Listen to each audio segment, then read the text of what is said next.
Ogba was a small community in Igbo tribe in Africa. Ogba was known to be a small but mighty community. They have led and won many wars against other communities, despite their small population. The people of Ogba were mainly farmers and blacksmiths. There were many other occupations in Ogba, but farming was their major source of income. The people Ogba community worship a deity called Lulu. Lulu is the name of their river. This river passed across every village in Ogba through its branches, stream. Ogba community was surrounded by Lulu River. Lulu deity comes as a human, to stay with Ogba people once in 10 years. It may come as a boy or a girl, live for just 2 years. Immediately after birth, the baby will stretch to become a giant. Lulu is the secret behind Ogba's victory. Every time a Lulu is born, Ogba people usually have bountiful harvest for 2 years. People from different homes pay homage to Lulu, in appreciation for life, peace, bountiful harvest and progress. Lulu usually come from a very rich or noble home, and every Lulu child is named Lulu. Also, people from neighbor towns pay homage to Lulu for blessings and protections. Lulu River is a sacred river that abhors injustice. One day, 2 brothers from Ogba were fighting over a plot of land. The issue was brought to the kindred.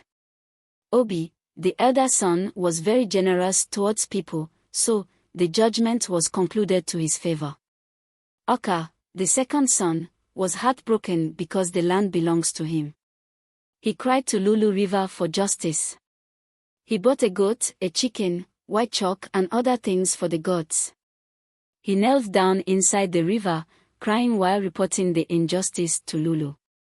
He did not know that his brother saw him. After making the prayer, his brother followed him and stabbed him from the back and threw his body inside Lulu River.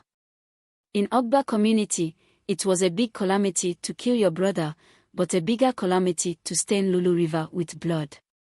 Obi fled overnight, because he knew he had committed a serious abomination. Oka's body decomposed inside the river and the whole river and streams were contaminated. Out of anger and disappointment, Lulu River and streams dried up. This brought serious chaos in the whole Ogba community. They knew someone has committed a calamity. The chief priest told Ogba people that they have committed calamity and it requires serious sacrifice to appease Lulu River. Words got out that Lulu River has dried up. Their neighbor towns knew that Ogba has become vulnerable, as there was no Lulu to protect them. 7 young men from Ogba were sent into the evil forest to get the heart of Aikno, an invisible deity with many hearts. This heart would be used to appease Lulu. It was said that Lulu deity was a woman and the Aikno was her lover. Lulu refused to follow Aikno to the evil forest, because of the love she had for Ogba people. Aikno was the king of the forest. These 7 young men set out on this mission. They knew that only 1 or 2 amongst them would return, but they all were willing to sacrifice their lives for the love of their community. They were thoroughly cleansed and empowered by the chief priest. They were also given guidance of things they are likely to see on their journey, so as to be very careful. In unison they left to find solution to their community's problem. Ogba's neighbor town and the worst enemy, Umu, heard about the mission and ambushed those young men. They were all killed the same night. The next day, Ogba community was invaded by Umu and Ubulu community. All their able young men were slaughtered. They left only old and young, below the age of 10. Ogba people became slaves to the Umu and the Ubulu community.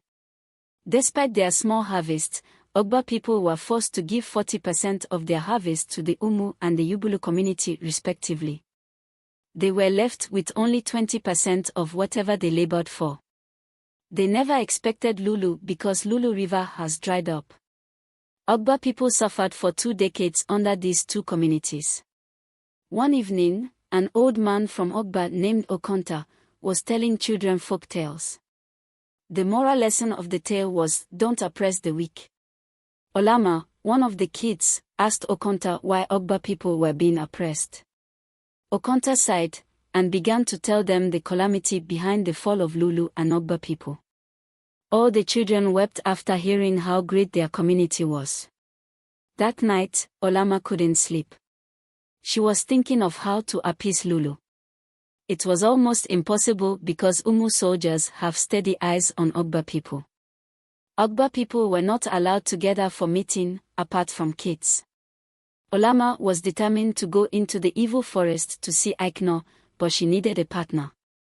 Olama was just 15. One day, Olama gave up on her life and decided to embark on the journey to the evil forest, in search of Aikno. This journey would take 21 days to go and return, so she packed some raw food stuff.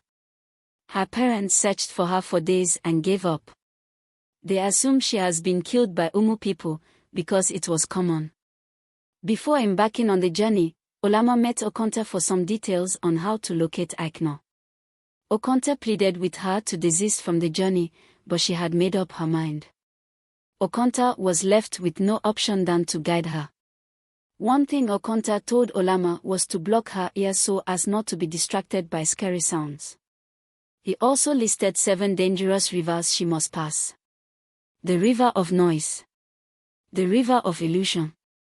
The river of hungry kids. The river of dumbness. The river of thorns.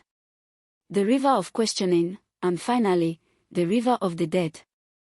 Okonta told Olama what to do at each of these rivers. Olama walked for 2 days before she met the first river. This was the river of scary noise. She blocked her ears till she passed the river.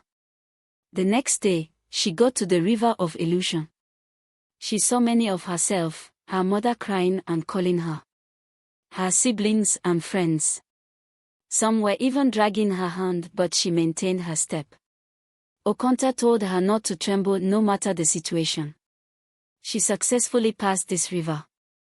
When she got to the river of hungry kids, she was surrounded by hungry-looking kids. She was confused on what to do because her food was small. She opened her bag, divided all she had into 2 and gave half to these kids. They began to chant and dance. They held her hand and took her to a strange cave. There, she saw 3 human men in their 20s, consciously hanged on a tree. These kids released those men because of Olama. It turned out that they were all from Ogba community, and they were on the same mission individually, but once each of them got to the river of hungry kids, he would be trapped because they were not willing to share their food with those kids. The kids helped them to rest and grant them protection inside the cave. The next day, they continued their journey. They followed Olama's guidance this time. When they get to the river of thorns, with one heart, they held hands together and passed through the thorns. When they got to the river of questioning, they passed so many old men questioning their mission in the land of the dead. With one heart, they all said they were willing to sacrifice their lives for their community. Finally, at the river of the dead. Here, their lives lie in their hands because there was no negotiation. They ran as fast as they could to overrun the dead, but there were many dead people. One of those boys sacrificed himself to hold the dead so that others could survive. The other 3, including Olama, successfully passed the river. Then, they entered Ikenga's abode. Aikno is an invisible deity, so his voice told them that he needed to possess one person so that they could communicate. Odra, one of the boys, sacrificed himself. Aikno possessed him and appeared in human form. Olama and Uja, the last boy, knelt before him. They cried and pleaded with the Aikno for one of his hearts to revive Lulu. Aikno did not refuse because the demise of Lulu has affected him. He plucked out one of his hearts and gave to them. He told them to rest and continue their journey the next day. The next day Olama and Uja woke up in a full health. Ikenga's spirit has healed and energized them. Aikno gave them Bidi, one of his protective spirits, to guide them through the 7 rivers. Olama and Uja passed the 7 rivers without any issue. When they got to the boundary between spirits and humans, Bidi bade them farewell. Olama secretly took the heart to Okonta. Okonta secretly communicated to some of Ogba men to find a young man that has a noble blood. Their community has been scattered. It turned out that Uja was from a noble lineage. Uja and Olama were taken to Lulu deity, which has turned to a thick bush in the night. After the ritual by Ogba old men, Olama and Uja were told to mate so that Olama could conceive. Just as planned, Olama conceived. She was hidden inside Lulu deity for safety. Being the Lulu must be a giant, the pregnant should not be more than 3 months. When Olama became pregnant, the king of Umu community was informed by their chief priest that a great deity was about to be born, and his kingdom would be shattered. Out of tension, the king of Umu community ordered that all the pregnant women in Ogba community should be brought to his palace. Umu's chief priest scanned all the pregnant women with his juju, but Lulu was not found. The king of Umu told Ogba people to fetch out the woman that was carrying Lulu, else, Ogba people would be wiped out. That night, there was a heavy breeze that scattered many huts, followed by heavy downpour of water that rained for 6 hours non-stop. Then, lightning and thunder. Lulu forcefully came out of his mother's tummy. Lulu was born a man this time. Lulu stretched himself and turned to a giant of about 20 feet tall. The river of Lulu was restored. Lulu began procession across all the villages in Ogba community. There was a heavy joy and chant of victory from Ogba people throughout the night, because so many people saw Lulu through lightning. He walked through Ogba villages. The next day, Ogba people, young and old, men and women, assembled at Lulu River, chanting praises to Lulu. Lulu came out with his mother, Olama. They all bowed to worship him. Lulu sent 100 days heavy rain and breeze to the Umu and the Ubulu community respectively. Many people from those communities drowned, while others fled for their lives. The 2 communities were totally wiped out within the 100 days rain. Lulu restored peace, joy and harmony in Ogba community. They became great again. Olama and Uja got married and had other kids. That is the end. Thanks for watching. Please subscribe to my channel.